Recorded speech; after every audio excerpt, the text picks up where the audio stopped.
Durante la mesa Construcción discursiva en los medios y en la literatura, que formó parte de la segunda semana de investigación, la profesora Susana Yanín Mondragón expuso el tema Análisis del relato periodístico televisivo, en el cual abordó la temática de los telenoticiarios y cómo estos modifican su estructura para una construcción del relato periodístico mucho más impactante para las audiencias. Ahora, ¿cuál es lo interesante o el motivo que me lleva a mí a estudiar a los telenoticiarios? Pues porque tenemos versiones en México de los acontecimientos que tienen una mayor difusión que otras, que no están dentro de los medios masivos, que tienen o que están concentrados en pocas manos, como es el caso de la televisión abierta mexicana, ¿no? Tenemos dos empresas, o una empresa mayor que es Televisa, que tiene un gran dominio sobre los canales de televisión abierta mexicana, y tenemos a TV Azteca que le secunda, ¿no? Como que nació en esta idea como una competencia a la primera, pero vemos que realmente tienen las mismas líneas, ¿no? Entonces tenemos dos televisoras que dominan 7 de los 11 canales de televisión abierta en México, ¿no? Y tenemos en una tercera parte de la muestra que yo selecciono, tenemos a 11 Noticias, que es un telenoticiario en manos de una institución pública de educación, que es el Instituto Politécnico Nacional. Estos tres espacios son los que yo analizo en esta investigación y les voy a contar a grandes rasgos, para ya no agüitar mucho sus caras cansadas, sobre los aspectos generales que yo pude encontrar a lo largo de estos recorridos que yo hice de la construcción que ellos hacen del relato de la influencia. Primero, vemos que estas televisoras informan a través de ciertos rasgos específicos que nosotros reconocemos en los telenoticiarios. Es decir, tienen ciertos bloques temáticos, tienen una programación muy estructurada, ¿no? La presentación del conductor, la presentación del espacio como tal, y tienen bloques temáticos, ¿no? Las secciones, lo que nosotros conocemos como secciones, ¿no? Los temas que al telenoticiario los valora como importantes y por tanto se los transmite a la audiencia. Pero ¿qué pasa con la contingencia? La contingencia fue un hecho bastante insólito, sobre todo porque no tenemos un registro epidémico de este tipo, con algún antecedente, ¿no?, que tengamos al respecto. Se dio una alarma de que había casos de contagio y había muertes que suscitaron por esta enfermedad, ¿no?, que en un primer momento lo conocimos como influenza porcina, ¿no?, y después le cambiarían el nombre a influenza humana AH1N1. Bueno, al respecto, este acontecimiento realmente fue insólito. El término original que nosotros conocemos como noticioso, ¿no?, debe de ser algo que rompa con lo cotidiano, ¿no? Se le aplica muy bien este acontecimiento.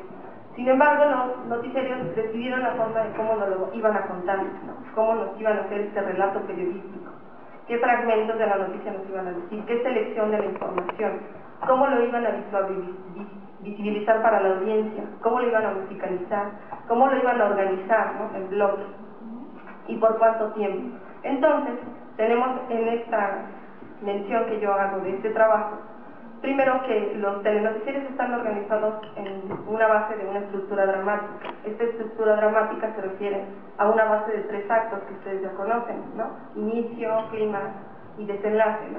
Que en el caso de los telenoticiarios nosotros lo manejamos como ascenso informativo, punto climático de la información y descenso informativo, ¿no?, en estos 3 bases.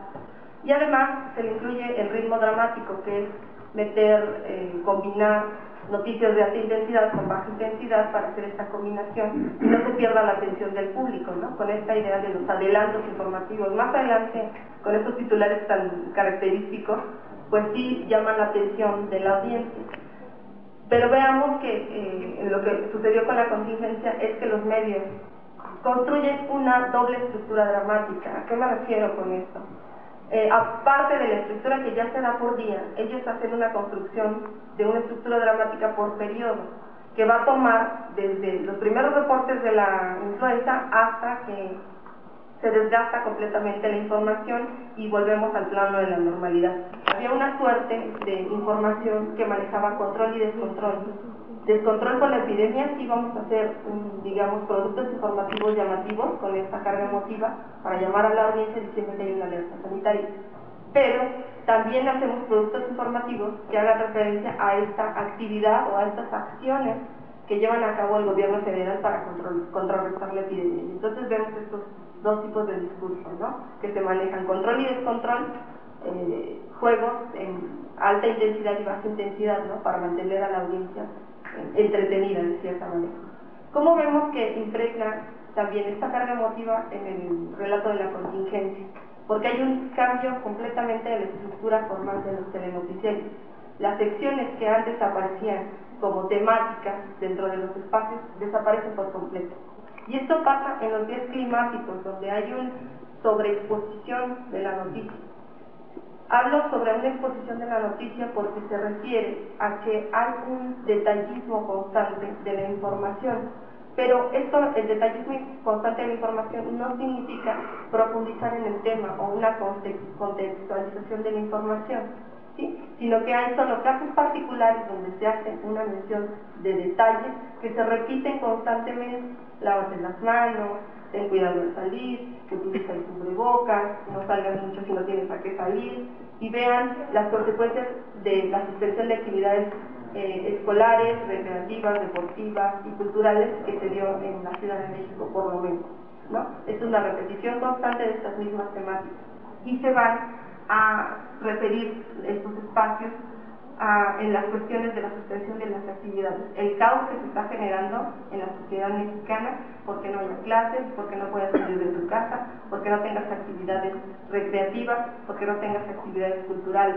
la desolación de la gente, la tristeza, la desesperación, marcan todos estos tipos de indicadores emotivos que, digamos, transmiten en la construcción de su relato periodístico. En la contingencia se marcaba una imagen que fue recurrente, repetitiva y enfática en estos espacios, en los tres espacios, que eran las imágenes de personas haciendo cualquier actividad, pero con un rasgo en común, utilizando cubrebocas.